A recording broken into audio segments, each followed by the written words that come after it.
Bonsoir yogis, bonsoir, j'espère que vous allez bien. Eh bien oui, une nouvelle fois, je vous emmène faire une petite balade avec moi. Mais ce ne sera pas ce soir une marche méditative, mais plutôt une réflexion yogique. Oui, chers yogis, les yogis réfléchissent. Est-ce que vous avez entendu parler de cette branche du yoga qui s'appelle le Raja Yoga? Non? Vous n'en avez pas entendu parler? Si, je suis sûre qu'il y en a quelques-uns d'entre vous qui en ont entendu parler. Surtout les plus aguerris, les professeurs de yoga, bien sûr, j'entends. Donc le Raja Yoga est la branche du yoga qui s'occupe du fonctionnement du mental. Comment fonctionne notre mental? Et oui, vous n'avez pas remarqué, il y a une petite voix sans cesse, tous les jours, qui vous répète des choses, qui vous suggère des choses, qui vous sabote vos projets parfois. Bon, parfois aussi, il vous veut du bien. Il ne faut pas croire que tout est négatif dans cette histoire de mental. Mais bon, voilà, on est quand même avec. Et on ne sait pas comment le gérer. Non, on ne sait pas comment le gérer.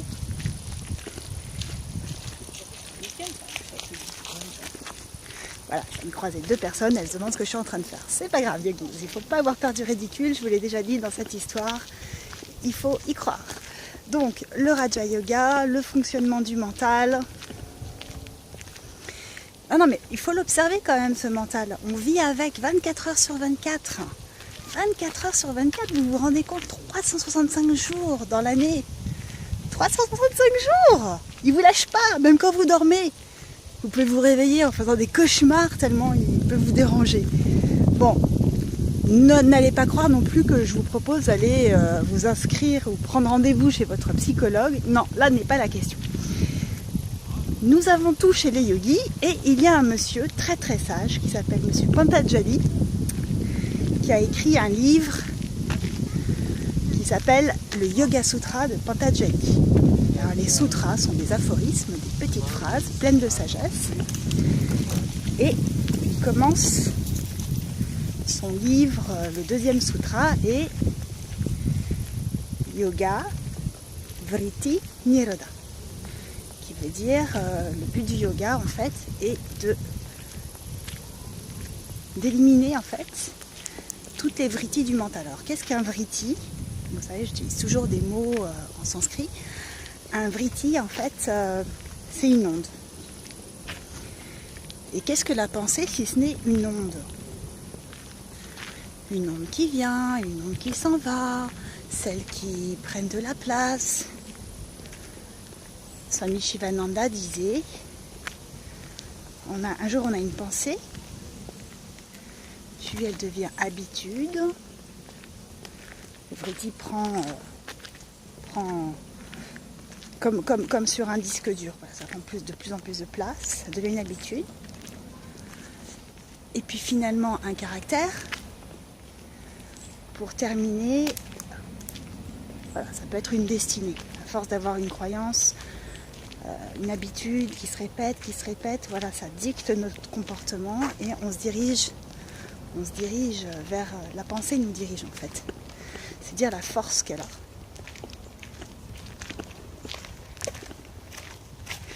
Je laisse passer encore ce jeune homme, j'ai vraiment l'air ridicule.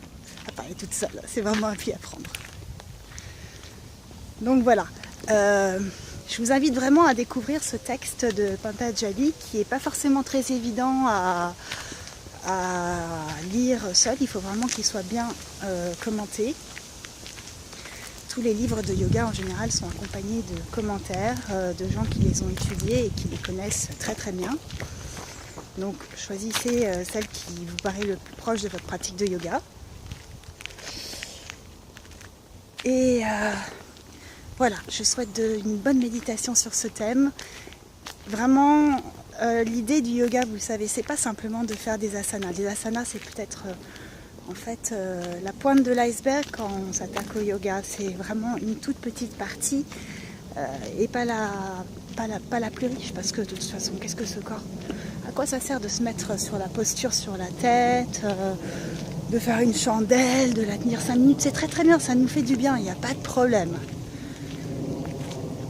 Mais de toute façon, à un moment donné, on sera limité dans ce corps. Donc ne vous rendez pas malade parce que vous n'arrivez pas à faire une posture d'asana, c'est absolument, ça n'a absolument aucun sens. Je vous laisse passer les gens.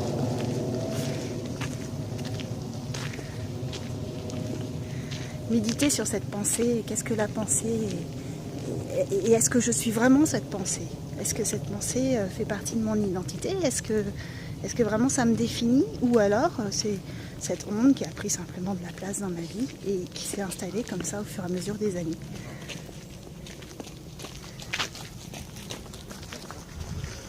Le yoga nous aide à nous désidentifier à ces pensées. Et vous savez, c'est pas avec le mental qu'on s'y attaque. Le mieux, c'est avec le souffle, en respirant.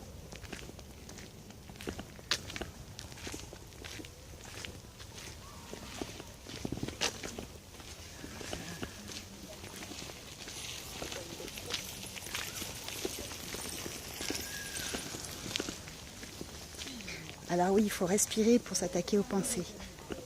D'ailleurs, on ne s'y attaque pas, on les regarde passer, un peu comme des nuages dans le ciel. Et finalement, elles s'éloignent et tout passe. Tout est comme ça, dans un mouvement et changement perpétuel. Voilà, yogi. Je vous laisse. Bonne réflexion et bonne soirée à tous.